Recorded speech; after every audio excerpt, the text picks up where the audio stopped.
Good morning, Rinpoche. Hi, good morning. Good morning. Uh, can you hear me well? Yeah, My I can voice? hear you, Rinpoche. Okay, great.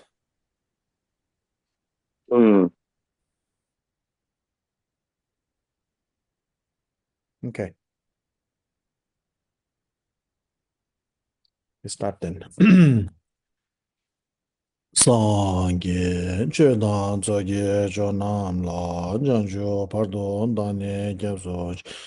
Dagi, jinson, gibe, zenam, gendro, la, benje, zangye, ndro, bara, sho, zangye, zogye, jonam, la, janjo, pardon, dane, gyabzoj. Dagi, jinson, gibe, zenam, Dola Benjire Sangye Bara Jo Sangye Jedan Zoge Jonam La Chanjo Pardon Dane Kepsoch Dagi Jinso Gibe Sonam Ge Dola Benjire Sangye Bara Jo.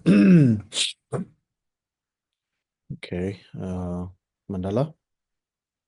No, Zoe Jimbengi. Joe Damai Rabai Ling Nian De Angen Bande Sangye Jin Doi Min De Wai Joy Gun Namai Dai Shila Jimbara Joy Damanguroran Medala Gamniya Dayami. Okay.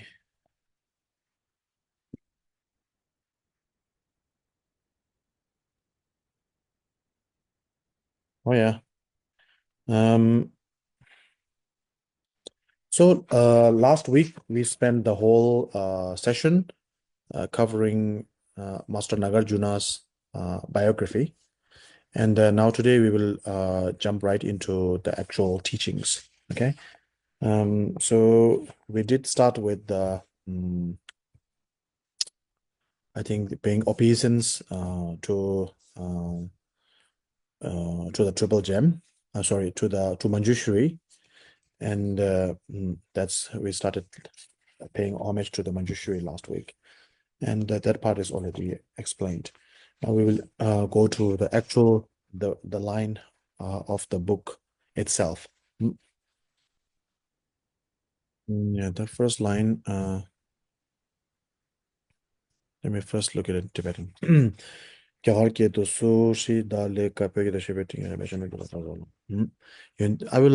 say the lines in Tibetan. I will just read the lines in Tibetan so that you get the transmission of the text as well. Okay. So this particular transmission or the loom I have received multiple times from His Holiness, and yeah, there are many other wishes too, but I think at least two times from His Holiness. Yeah, the Dalai Yeah. Lama. Okay, Kyagalkido Sushi Daleka Pyogedo Shepe Tingi Chabe Shunu Jubala Chatselo, that's paying homage to the Manjushri. And then the first verse, the first line, Yunde Rangshin Gyu, Dagi Ni Dewar Shepe Sunye Lechungwe, Sunam Dune, Pape Yang de Da Jungse Jig de Pyoge Semba Rik. So that's the Tibetan. Now English. So it is fitting that you who is worthy of virtuous nature of good qualities hear these few Arya verses, which I have composed so that you may aspire to the merit which comes from the Sugata's teachings. Uh, so the first line, it is fitting that you who is worthy of. So it is. So the first line. So this particular three verses. Sorry, three verses. Sorry, yeah, three verses. The following three verses, beginning from this one, is known as encouraging the listener, encouraging someone to listen or to complete listening to this teaching known as the letter to a friend. Yeah, that is the so the first line actually encourages wants to the first three line is encouragement to the reader, to the listener. So the first line of the first verse, okay, there are 4 lines in each verse, or we call it stanza or shloka in Sanskrit. Sanskrit is shloka is Sanskrit, stanza is an English word. So each shloka has 4 lines.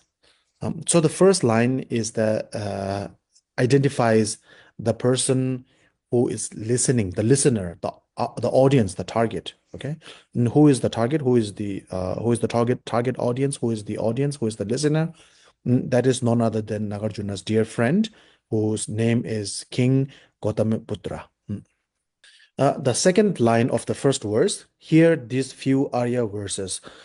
So this describes the quality, okay,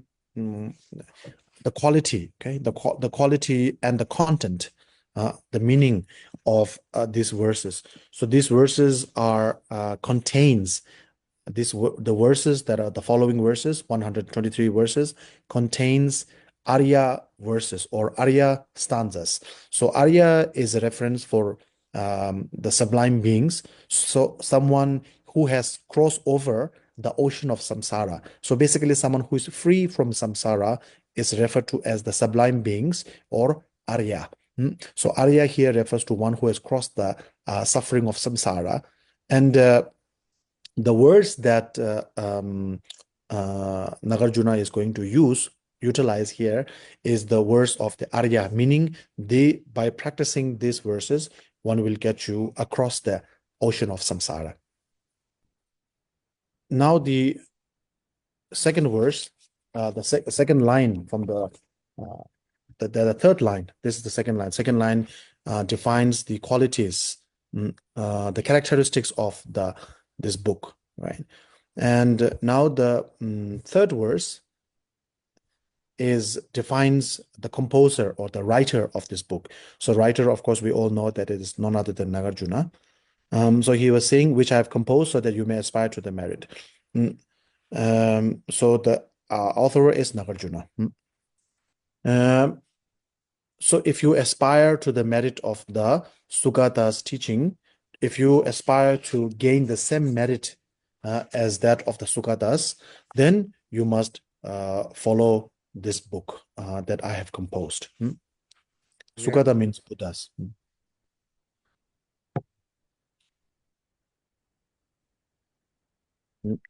So Sugata's teaching. Sugata is a reference for Buddha. So the direct translation or the literal translation of Sugata is the one who has gone into the bliss. So here, Gata means to go or to be gone. Okay. Then Su is short for Sukha or Sukh in Sanskrit, which means bliss or happiness. So the one who has gone into happiness or the one who has gone into bliss, that is Sukata. And it's a reference for the Buddha. If you remember, there is another term for the Buddha which is known as Tathagata, right? So here there's a Gata and there is a Tatha. So here the Gata is same, Sugata, Tathagata. So Gata means to go or to be gone, and Su is short for Sugata, Sukh, which means happiness, and the Tatha is short for that. So the English word that actually comes from the Sanskrit tatha. Tatha means that. Basically, it means what it is. So the truth is what it is. It's not what we describe or what we imagine or what we explain, but what it is the truth, right? So tatha means whatever it is, that is tatha. That is that. In English, we say the word that. So Tathagata means the one who has realized or the one who has seen, one who has understood that, or the one who has understood that, meaning the reality, right? Anything else is made up. We imagine, we explain, we tell. So basically, we elongate it, we extend it, we shorten it, we lengthen it. But that is something which is. Anything more than that is an exaggeration. So anything that is not exaggerated, whatever it is the ultimate truth. And the Buddha is someone who has recognized what is, that is. So therefore, Buddha is Tathagata. So you might also think that gata means to go. If that is the case, okay, it does make sense if you say sugata, which means to go to happiness or go to bliss. So the literal translation usually, I mean, the more the comprehensible translation is the one who has gone into bliss. That is the translation for sugata. So okay, going, because gata means to go, so it's understandable when you say sugata means to go into bliss. But when you say tathagata, which is the literal translation would be gone into that. Why is it translated as the one who understands the truth, the one who recognizes the truth? So in this case, what you have to do is we have to even in our general conversation, when our thought or our mind understands something, or when we are thinking of something or someone. So for example, there's a phrase in English saying my heart goes to you. That means usually when you are thinking of someone like wholeheartedly, wholesomely, then you say my heart is thinking goes to you, toward you. And when you, for example, when you feel someone's pain, you also say my heart goes to you, like that. So and also when you see something, for example, if I look at an object in front of me like a pen or a cell phone, if you observe your mind, it seems as the mind of a certain mental factor or a mental formation goes towards that object, and that object recognizes, or that object sort of grasp, the mental factor grasp that object. So when I look at a cell phone in front of me, if you observe your thought process, it seems as if that thought process, that mental factor grasp the object in front of me on my table, which is a cell phone or a pen. So in that sense, my thought goes towards that object, right? So to go also means to understand. So therefore, sugata or tathagata, even though gata means to go, but in order to explain, in order to when your mind understands something completely, when your heart understands something completely, when your heart goes towards something completely, it is translated as a gata. It is referred to as gata, or to be gone. So that's why both tathagata and sugata are both used. And to explain a bit more, sugata is sugata is more of an emotional or a devotional reference to the Buddha, because the one who has gone into bliss. And Tathagata is more of an intellectual inference to the Buddha, in the sense that by saying Tathagata, we are talking about the Buddha's intelligence, the wisdom. When you say Sugata, we are talking about the Buddha's, not Buddha's intelligence, but we are talking about Buddha's emotional quotients, EQ. Like that. So this is the first verse, okay? Oh yeah. Now,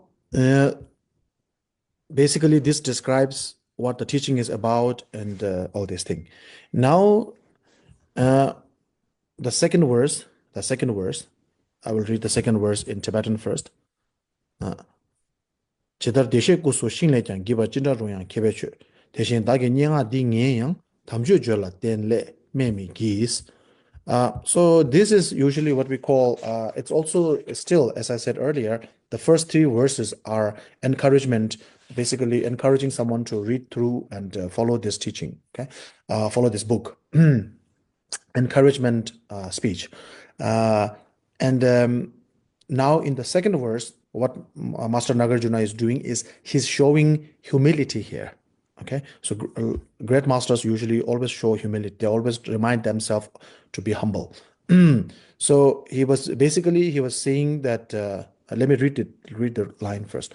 Just an image of the Sugata, be it made of wood or whatever, it is worshipped by wise men. Likewise, though my poetry is poor, do not despise it, since it's based upon a discussion of the Holy Dharma.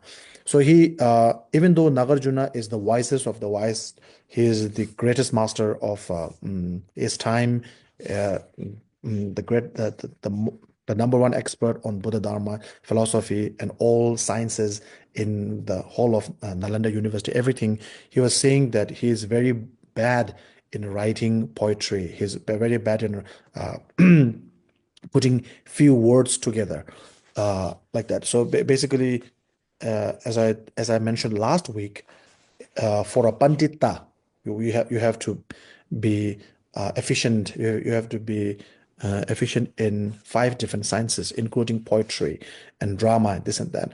So therefore, of course, he is a great poet, but he was saying, in order to show humility, he's saying that even though my poetry, what I write may sound poor, sound weak, sound not up to the mark for such a great king as yourself, he's also respecting the king because, even though personally Gautamiputra is his friend, but status-wise, he is still a king. So therefore, he's the lord of the land. So therefore, he is showing respect to the king, saying, my poetry is poor, weak, and not up to the mark, may not be up to the mark, but because it is discussing the Dharma, so please respect it. So the first line goes like this. Even though the just an image of the Sugata, be it made of wood or whatever, it is worshipped by the wise man. Likewise, though my poet. So usually, it is customary in the traditions of India and India, as well as most of the Asian countries, to decorate, to idolize the images of gods or icons of worship as in the form of um, precious metals such as gold and silver, this and that.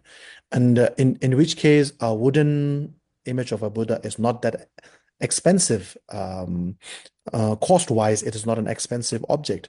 But even then, if it's just made of a very poor quality of wood, it still should be respected because it holds the image of the Buddha. So with reference to the wood, it is also saying that if, let's say, a piece of paper, a very regular piece of paper, if it's holding an image of the Buddha, then it should be respected no matter what, even if it's just a piece of paper, it should be respected because it's holding the image of the Buddha. So um, um, in regards to that, I'm just reminded of a story in Tibet. So during the time of Master Atisha, so when Atisha when he was in Tibet, of course, a lot of people come to see him, and then there was one particular devotee that visited Master Atisha, and then he asked Master Atisha. He brought a picture, sort of a tanka image of Manjushri, and asked him. So he wanted to purchase this tanka from an artist, from a tanka seller, and he asked Master Atisha, uh, what to describe the quality of the tanka, the image of Manjushri. How does it look? Is it worth paying this much money? Blah blah blah, etc. Like that. And during such time, Master Atisha was inquired with this such questions, and Master Atisha's response was this. Um, so in Tibetan, "Jizun jambe yang kikula milekwa kaneyong laptini ozamdu." So means uh, there is no blemishes. Blemishes means like fault, negative things. In regards to the image of the Manjushri Bodhisattva Manjushri, in regards to the image of the Manjushri Buddha, there are no blemishes, there are no faults or flaws, there is no weaknesses or flaws or anything. In regards to the craftsmanship of the tanka painter, it is mediocre. meaning the artist is average. So basically, the Atisha's response was, the Tanka itself, I cannot say anything because it holds the image of Manjushri. But if you want to tell me the talent of the artist, then his talent is average, not so good. Yeah. So Okay. that's what Atisha said. So this is something for us to remember whenever we see image of the Buddha. For example, the image that I'm showing right in front of you, you can say the same thing. It applies the same thing here.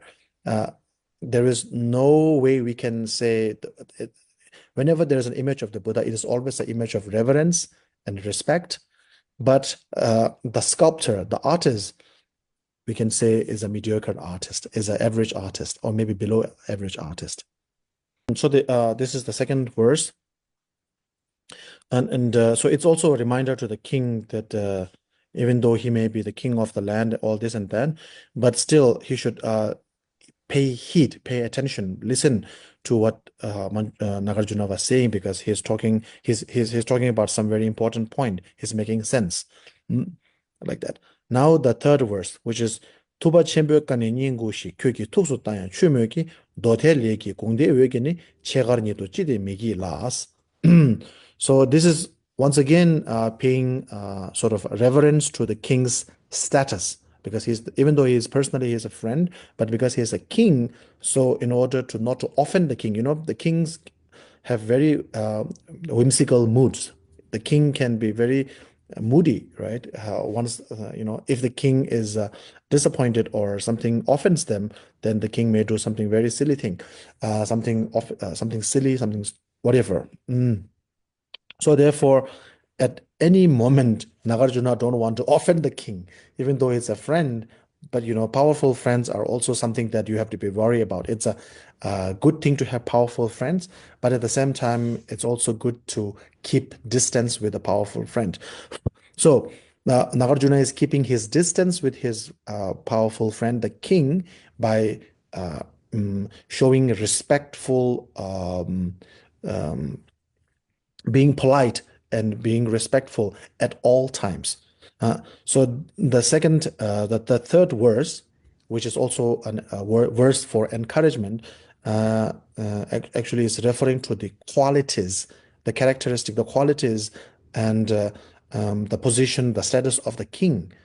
Even though you are such a great king, but by listening to this verse that I've written for you, especially, you will not become smaller.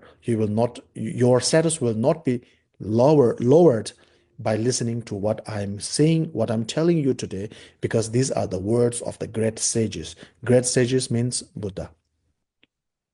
So the simile used, the example, the analogy used was the beautiful mansion, beautiful house. So a house may be very beautiful. It's supremely beautiful, supremely mesmerizing, very beautiful. But in the middle of the night, right? No matter how beautiful the house is, but when it is adorned when the moonlight is shining brightly on that house, even though the house is very beautiful, excuse me, the mansion is very beautiful on its own, but when the moon shines on the house, the palace, it becomes more beautiful. Similarly, you are such a great king, wise king, talented king. Uh, you're such a all these thing, high position, powerful, wise, rich, wealthy, everything. But on top of that, if you listen to what I'm saying, you will become more wise, more eloquent, more wealthy, and more lovable by the subject of your kingdom. Now, the fourth verse, verse number 4. This is the direct teaching. So now the encouragement speech or the encouragement letter is completed, is over. Now is the actual teaching, and the actual teaching, the first verse of the actual teaching, starts with describing, outlining the general virtuous activities. Yeah. Now, this is known as the sixth mindfulness, you can say, But the more proper understanding, proper translation would be 6 recollections. So basically, you have to be mindful or recollect, recall, remember 6 things on a daily basis. So this is advice to the king. A king should be like this. And those of us who would like to aspire the king's uh, lifestyle, the king's way, the royal tradition, we should also aspire like that. So 6 remembrances, 6 recollections, or 6 mindfulness practices. Yeah. So Tibetan. Gewe sangye chodan gendun da tongda tsujim laje tembachu rabdo gazil da soso yi yunden tsogi jesu tembar gis. So the Buddha actually instructed us to remember 6 items, 6 things on a daily basis. And those 6 things are the Buddha, Dhamma, Sangha, the triple gem, and generosity or giving, morality or discipline, and then recalling or remembering deities. Okay, so these are the 6 things that you have to remember. I will read the lines. The Buddha has well taught the 6 recollections: the enlightened one, his teaching, the Sangha, morality, giving, and gods. The heap of qualities, the bulk of qualities of each of these should be remembered. So it means one should know. Okay, so Buddha is saying that one should remember these 6 things. And it's important to teach, it's important to introduce to the student, to the reader, the qualities, the benefits, the reason, the purpose of remembering these 6 things. Otherwise, why you should remember them, right? Just because Buddha said so, that doesn't make any sense. Why Buddha said so, that is an important thing to remember. So the third line, the heap of qualities of these lines should be remembered. So by introducing the student, introducing the reader to the reason, the purpose of these 6 qualities, one will then make sure that one remembers these things. One will know that you will know whether you actually need to recollect those things in your day-to-day life or not. So the 6 things to remember is Buddha, Dhamma, Sangha. Provided that all of you, the listeners today, are Buddhist, it's not that difficult to understand why. But just for the sake of this teaching, this session, I will just explain why. Just a short why, it's not too long. The Buddha, Dhamma, Sangha, if you remember, are like the doctor, medicine, and nurse. And why we need those 3? Because we are not doing very well. And that's very sure. In samsara, sometimes we are okay, sometimes we are not okay. Most of that not being okay, that sickness, that disease or that sickness, that unwellness, that unhappiness, that suffering comes to us and goes and come back, goes and come back, goes and come back. So we are never completely free from suffering, completely free from pain. So when you are never completely free from something, what does that mean is you are under the influence of that condition, that sickness, whatever it is. So therefore, with this understanding, think of yourself as a sick person and the Buddha as the doctor and the Dharma as his prescription, his instruction, his medicine, whatever you may call it, and then the Sangha as the bulk of the nurses, the hospital staff, the medical staff, the helper, assistant, whatever you may call it. So in this regard, it's now easy and understandable that you must recall the kindness of the triple gem, the Buddha, Dhamma, Sangha, doctor, medicine, nurse. Now, yeah, the Buddha, Dhamma, and Sangha. It's easy to understand now. It's easy to understand that. And then comes the Tsultim in Tibetan, which is it should be something like moral ethics or ethical discipline. I think the proper wording would be Tsul is ethical and Tim is discipline, ethical discipline. So disciplining oneself according to what is ethical, what is moral, like that. So ethical discipline. Some people call it moral ethics, whatever.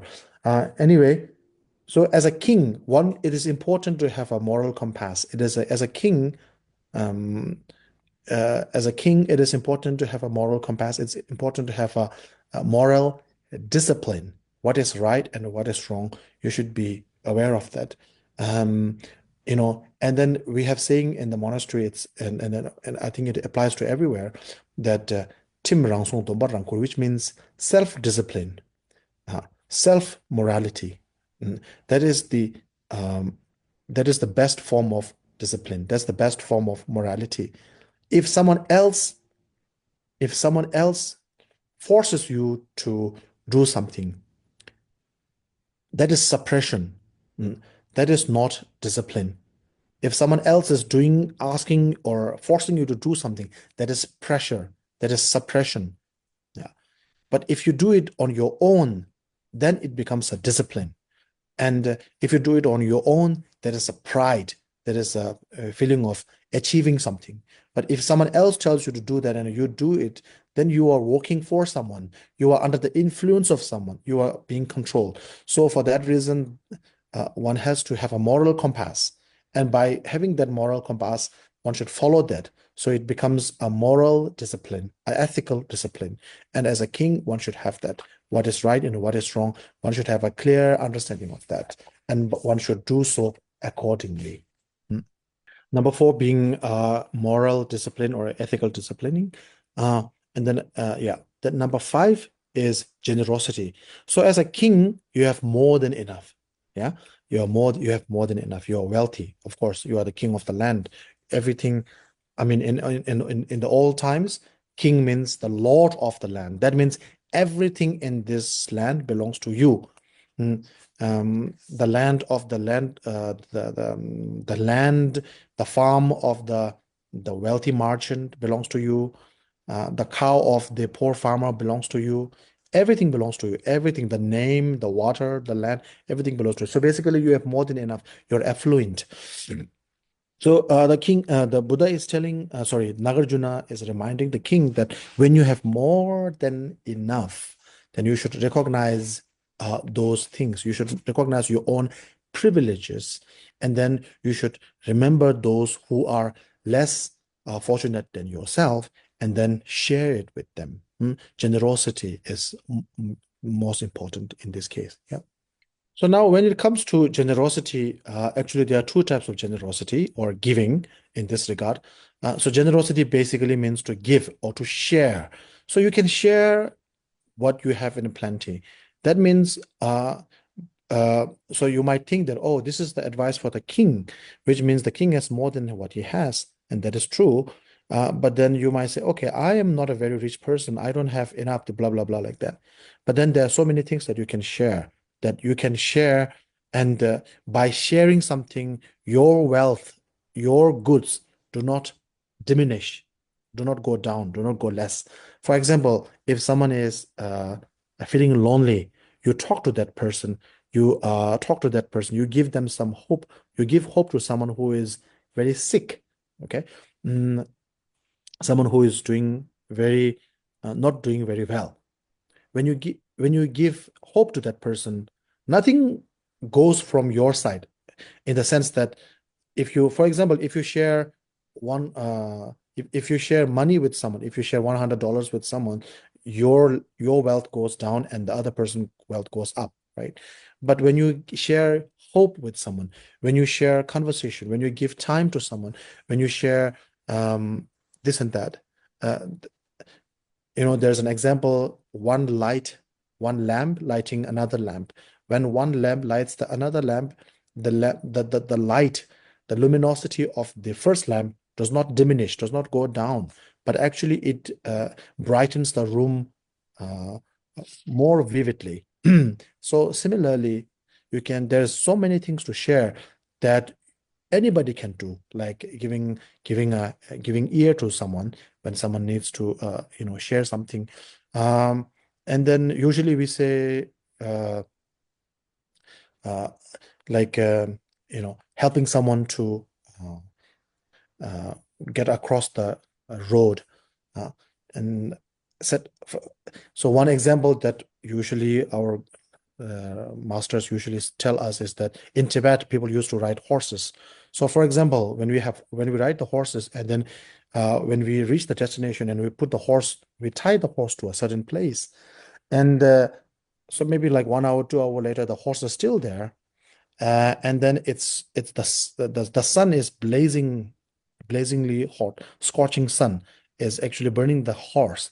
So if you untie the horse from one tree, one post, and put that horse under a shade, you are actually giving shade. You are giving relief to the horse. So that is a Dharma practice. And similarly, when the horse is uh, tied to a post and there is no grass around, you untie the horse and put the horse near some place where there are a lot of grasses. That is also a generosity. So there are so many things of generosity that you can do. It doesn't necessarily mean something comes up from your pocket and you become poor by giving and other person becomes rich. You don't have to think that um, uh, you don't have to worry about things like that. There are so many things that you can give and not lose on your own, on yourself as well, Yeah. without losing anything from your side as well. Yeah.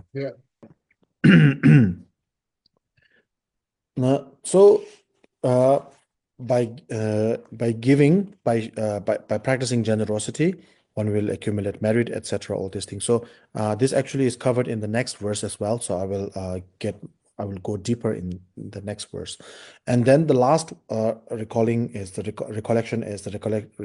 recalling. Here, the translation is gods, but it's more appropriate to translate it as deities. Okay, in the Tibetan word it's la, but and la can mean God or deity both.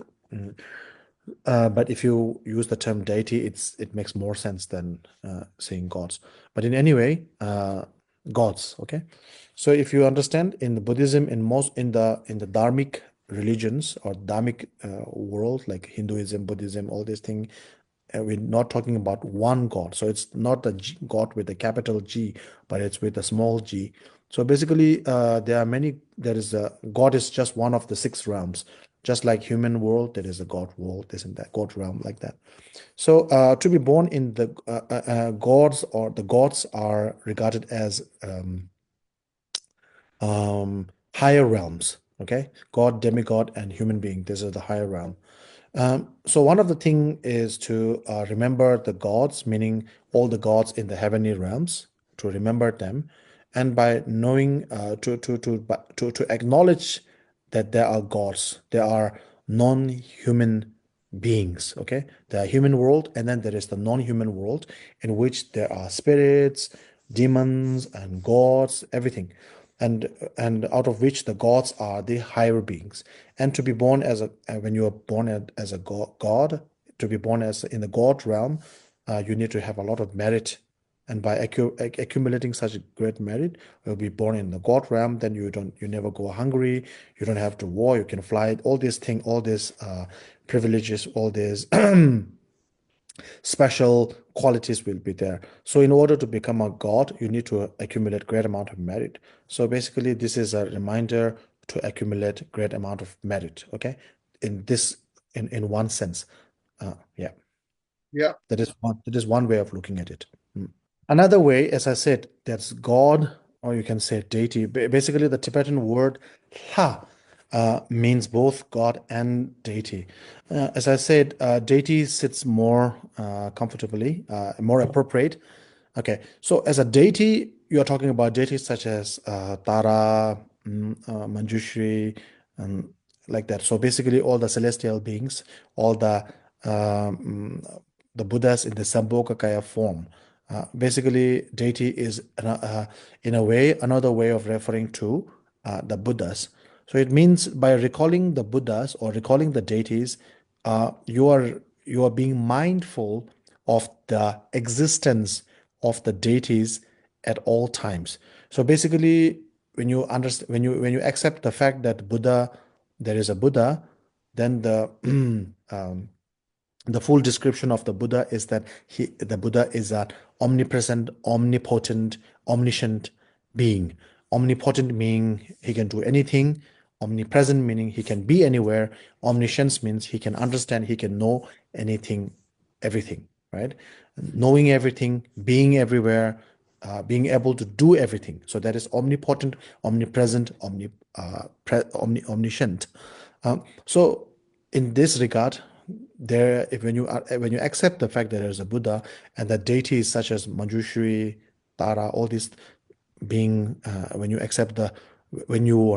acknowledge and then are mindful of the fact that Tara, Manjushri are all around us, then it becomes like a it comes to it becomes like a reminder for us to behave properly.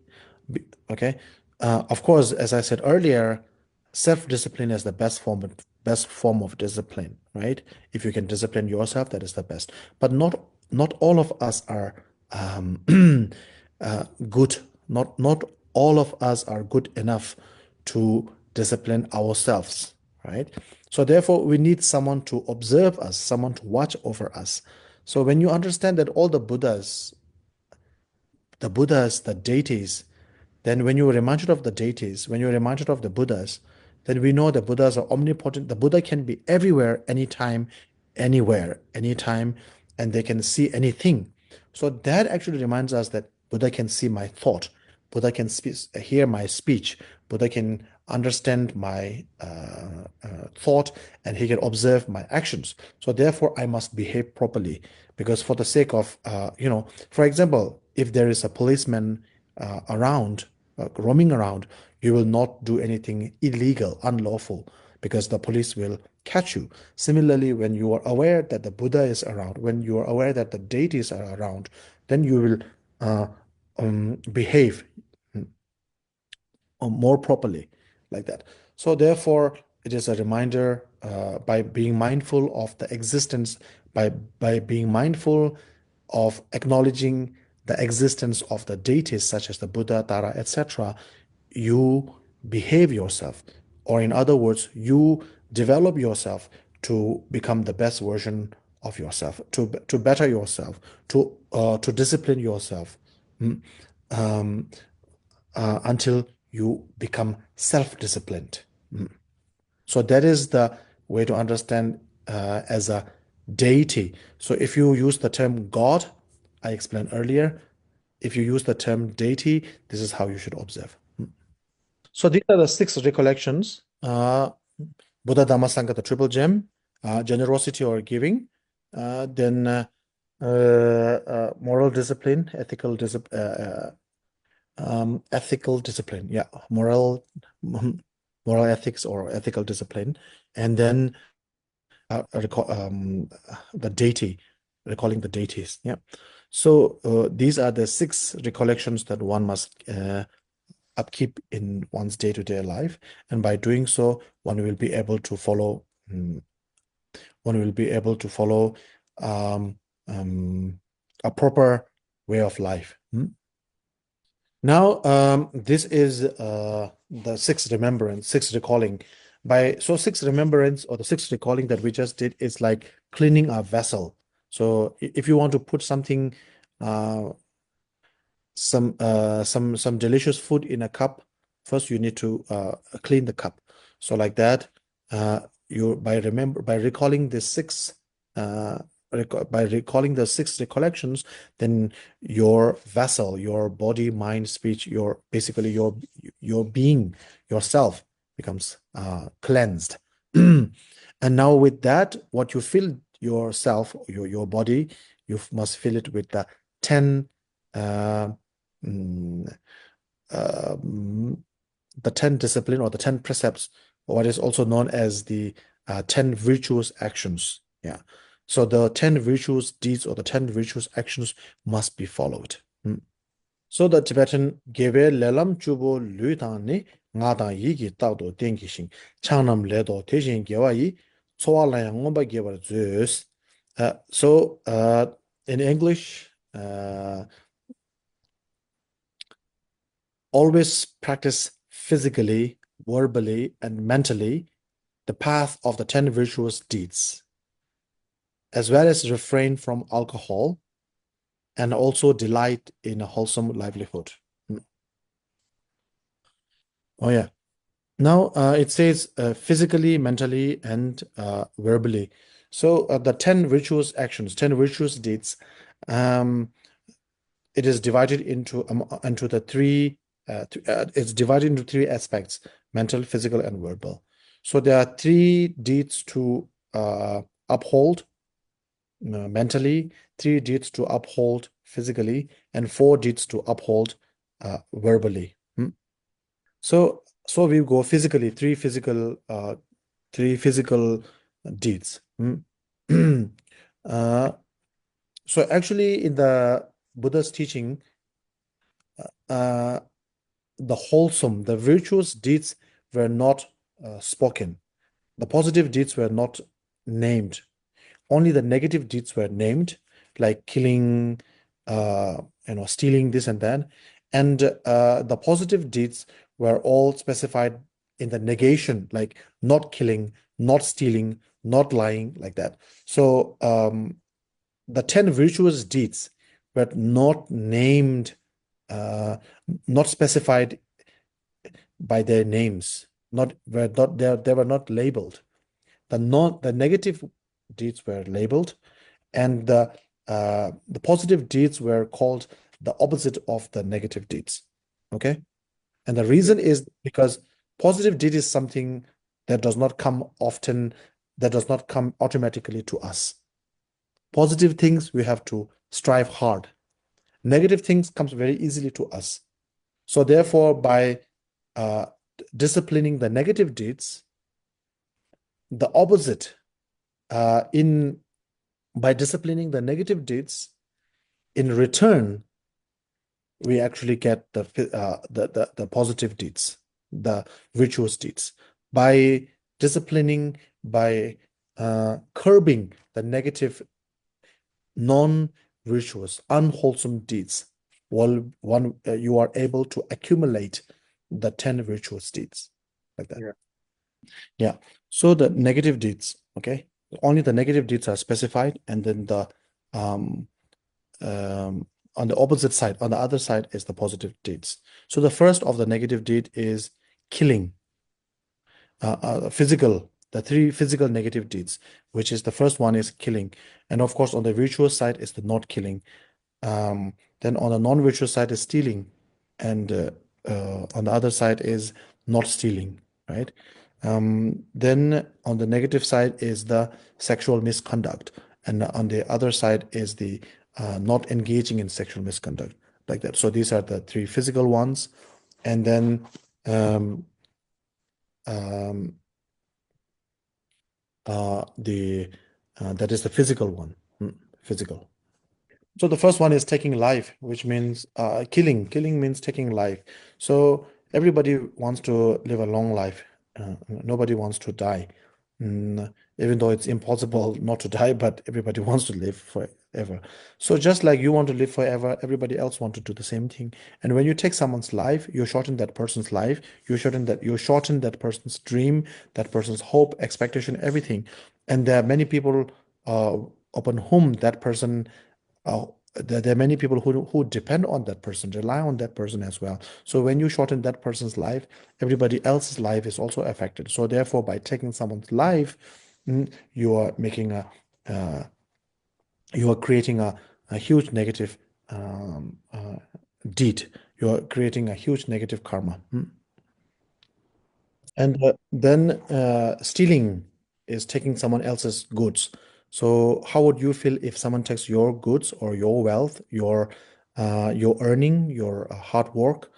Nobody likes that. So the same goes with if you take someone else's hard work, if you take credit for someone else's work, that is also a stealing. So stealing does not necessarily mean money alone. If someone else do all the hard work and you take the credit for that, that is also stealing. So there is a many different way of stealing. Yeah. So basically, stealing is taking someone else's hard-earned hard work. Yeah. Mm, yeah. So by doing so, you also accumulate a huge negative karma. Then the sexual misconduct. So there are actually three categories of um, how one would engage, how one engages in a sexual misconduct. So if you engage in any of those acts, then it is called sexual misconduct. The first one is engaging in sex with a male or female, improper male or female. So improper male or female, actually, what that means is a male or female that is married to another person. So whether it's a wife of someone's wife or it's someone's husband, so that is belong to another person. So when you take that, it's similar to stealing, right? So that is an improper engagement of sexual activity. The first category. Second place is someone you can have. It is permissible. It's permissible for you to engage in sexual activity with the lady or the gentleman, but then it is not the right time, right condition, and right place. If you engage in sexual activity when it's the improper timing, improper place, and improper condition, that is also sexual misconduct, even if it's someone you can have sexual engagement with, Yeah. like your wife or husband. Yeah. So the timing is something like when the lady is going through their monthly cycles period, that is the wrong time. And when she is sick or pregnant, that time, if the gentleman wants to engage in sex with the lady, that is improper. That is the wrong timing. A wrong place is in a public place or in front of one's children, etc. Wrong place. Yeah. And then yeah, and then okay, so and yeah, so then one is especially when the lady is at one part of the lady has a physical sort of a how do you call that? Physical condition which uh, which makes her uncomfortable to engage in an activity, in intimate activity. And if the husband then forces her to do so, then that is also an sexual misconduct. Yeah. So, for example, like one part of a certain part of the lady's body is wounded or is in a injury or something, and then the husband forces her, that is also a sexual misconduct. And then, of course, if the girl is immature or the boy is immature, basically underage, that is also improper. That is also sexual misconduct. Yeah. Someone who has not reached maturity. Yeah. So these are the three categories of sexual misconduct that uh, one can be guilty of. Yeah. Then the next is the speech, verbal. So there are four in verbal. The first one is speaking falsehood, lying. So lying here implies that you have the intention to cheat someone. You have the intention to benefit by making a falsehood claim. So by saying this and that, you are getting a benefit, a personal benefit, selfish benefit. So with such an intention, when you tell something that is not right, if you make a wrong statement with the improper intention, then it is called a lie. So according to Buddha's teaching, if you find that someone is, let's say, there is a hunter which is, chasing a deer, or in other words, there's a murderer, killer who is chasing a person, a being, a person, human being, or so basically someone is after another person's life, and then that the victim rushes from your side. So he goes to the right side. He goes to the right part of the road, and then the assailant, the killer, asks you where did he go, and if you tell him he went to the left side, even though he goes to the right side, it is not a lie according to the Buddha's teaching. It's a wrong statement. It is not a truthful statement, but it's not considered a lie because the intention here is not to cheat someone. It is not to benefit by doing so. It is actually to save someone's life. So therefore, these things is not a lie according to Buddha's teaching. In many of the Buddha's teaching, Buddha he himself said in certain places and to certain people, he said this is that. In another place in another time, I will come to this later. Maybe on it's around the 14th chapter for the 14th verse or something. So I will cover that later. So Buddha he himself said many times this, and then in the later part of his teaching, he said that is not so like that. So. If you go by that logic, then you would have to say that Buddha lies all the time. But it is not the case. Buddha never lies. Buddha doesn't have any intention to lie. There's no benefit for him to lie. Um, just by making a statement that is not according to what it is, does not necessarily mandate that this is a lie or a cheating. Then, okay, so just a reminder, we have about 10 minutes. If you have questions, just put it up, yeah? Okay, then lying, speaking falsehood, right? The next is slander. That is to, yeah. Basically, slander is to um, mix a discord between two people. Uh, by by by engaging in such a conversation, by talking negatively about someone else behind someone's back, and you are actually creating a rift between two people. So therefore, which is a harmful act.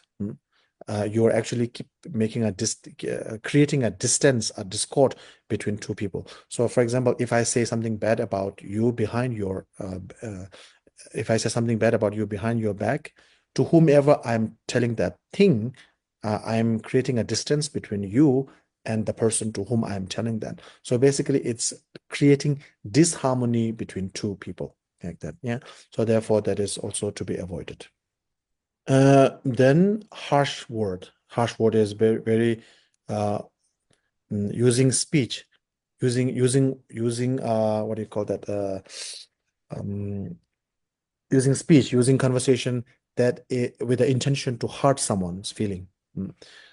Just raising your voice does not mean it's a harsh speech. You know, sometimes in order to get the person's attention, you may raise your voice. Okay. You can also speak very with a very low voice, but say very nasty things. And you say something with a very nasty voice, sorry, a very low voice, but a nasty thing that hurts someone's feeling, that is known as a harsh speech. So harsh speech are not necessarily loud claims or saying something loudly or something to your face. That does not necessarily mean it's a bad thing.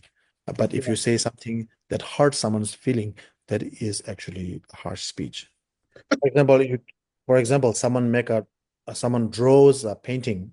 It's not a very good painting. And then when you look at the painting, you may look at you look at the painting and say, "Oh, this is the best painting in the world. You are the great artist. I think you will win the what do you call that? I don't know, whatever award there is to win as an artist. Maybe you can sell that for $1 million." And basically, you joke and you ridicule that person and you hurt that person's emotion, even though you're saying all the good things like, "Oh, your painting will fetch $1 million. Your painting is the number one in the world." All these things, but when you laugh with your body language, you're actually showing I